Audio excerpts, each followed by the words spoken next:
Thank you. Thank you. Now the minister to reply. सम्मान्य उपसभापति महोदय, दिल्ली में वायु प्रदूषण के रोकने के लिए हम एक स्वतंत्र निकाय की स्थापना करने के लिए बिल लेकर के आए हैं। इस बिल पर अभी श्री दीपेंद्र हुड्डा, प्रसन्न आचार्य, पारस भारती, थम्बी दुराई, अयोध्या राम रेड्डी, श्रीमती झरना दास, श्री के.आर. सुरेश रेड्डी, श्री मनोज झा, श्री जी.के. वासन, श्री सुशील गुप्ता, श्रीमती वंदना चौहान और प्रियंका चतुर्वेदी जी ने कुछ न कुछ बिंदु रखने की कोशिश करी।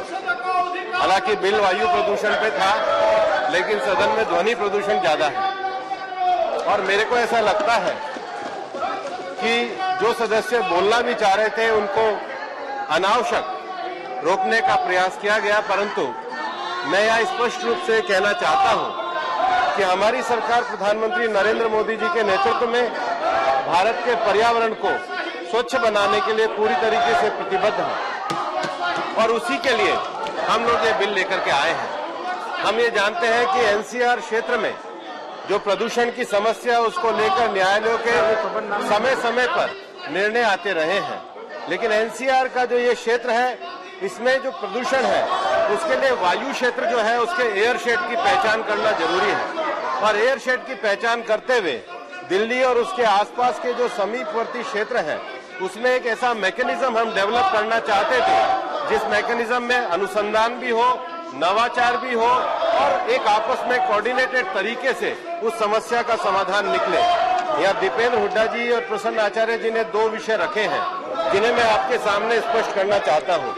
वो बार बार इस बिल के सेक्शन 15 का उल्लेख करते हैं जिसमें किसानों का विषय का वो लेकर आए हैं, लेकिन मैं उनको कहना चाहता हूं कि सेक्शन 15 से पहले अगर वो सेक्शन 14 देखेंगे तो मेन जो क्रिमिनल इसको ऑफेंस बनाने का प्रयास है सेक्शन 14 है, लेकिन सेक्शन 14 में स्पष्ट रूप से कहा गया है provided that this provision of this section shall not apply to any farmer causing air pollution by stubble burning और मिसमैनेजमेंट ऑफ एग्रीकल्चर रेजिडेंस।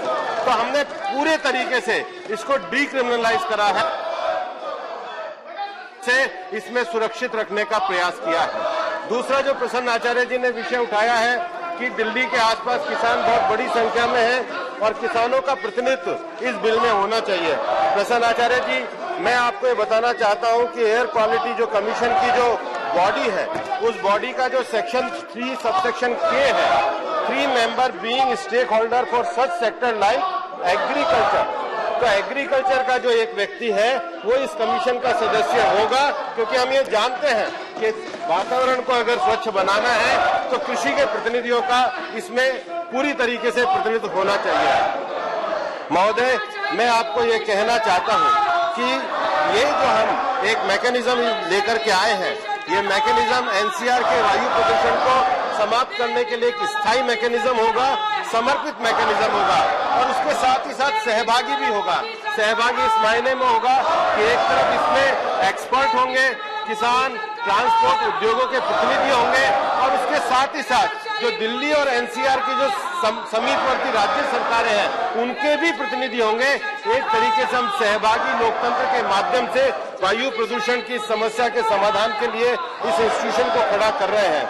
महोदय, मैं कहना चाहूंगा कि इस संस्थान के उद्देश्यों में एनसीआर के रीजन में वायु प्रदूषण की मॉनिटरिंग करना, उसका अनुसंधान करना, उसके लिए एनफोर्समेंट विधि को लागू करना और इस सारे सहयोगकारी जो प्रयास हम करेंगे, हम ये भी कहना चाहते हैं कि इस बिल के माध्यम से हम पूरी तरीके से संसद के प्रति अकाउंटेबल होंगे और इसलिए ये जो एनसीआर का ये जो हमारा बोर्ड बनेगा इसकी रिपोर्ट हर वर्ष संसद के सामने रखी जाएगी। हम पूरे तरीके से दिल्ली में स्वच्छ वायु के लिए, दिल्ली को स्वच्छ वातावरण देने के लिए पूरी तरीके से प्रतिबद्ध है और आज जिन भी सदस्यों ने बोला है सभी लोगों ने इस बिल का, अधिकतर सदस्यों ने इस बिल का समर्थन किया है। वायु प्रदूषण ये केंद्र सरकार के अधीन आता है। निश्चित रूप से एक विषय जो प्रसन्न आचार्य जी ने उठाया था कि क्या वायु प्रदूषण के लिए देश के बाकी शहरों में भी हमने विभिन्न प्रकार के प्रयास किए हैं। देश में पूरी वायु प्रदूषण की एक पॉलिसी को हम लेकर के आए हैं। विभिन्न शहरों में हमने विभिन्न प्रकार के संयंत्र भी लगाए हैं ताकि देश का जो हमारा वायु प्रदूषण है उसका हम पूरी तरीके से मापन कर सकें और समय समय पर उसके संबंध में उपाय भी कर सकें। भारत पूरी तरीके से दुनिया में जलवायु परिवर्तन को लेकर के जो भी विषय हो रहे हैं उसमें हम पूरी तरीके से प्रतिबद्ध हैं। हमारे माननीय प्रधानमंत्री जी के नेतृत्व में भारत में जो वैकल्पिक ऊर्जा है, वैकल्पिक ऊर्जा में हमने अपने टारगेट को पूरी तरीके से प्राप्त किया है। जो एनडीसी के लक्ष्य हमने तय किया है, पर्यावरण के क्षेत्र में हमने उसके मानक बनाए हैं। और हम ये कहना चाहते हैं कि एनसीआर का रीजन एक विशेष परिस्थिति में हम इस तंत्र को लेकर के आए हैं, लेकिन इसके साथ हम इस सदन में कहना चाहते हैं कि हमारी सरकार सभी शहरों का वायु प्रदूषण, ध्वनि प्रदूषण सभी को करके देश के पर्यावरण को सुरक्षित करना चाहते हैं। इसलिए मैं सब सदस्यों से आह्वान करूंगा कि ये जो एक प्रगतिशील बिल आया है दिल्ली के वायु प्रदूषण के लिए, सब सदस्य मिलकर इसको सहयोग प्रदान करें। धन्यवाद। धन्यवाद। I shall first put the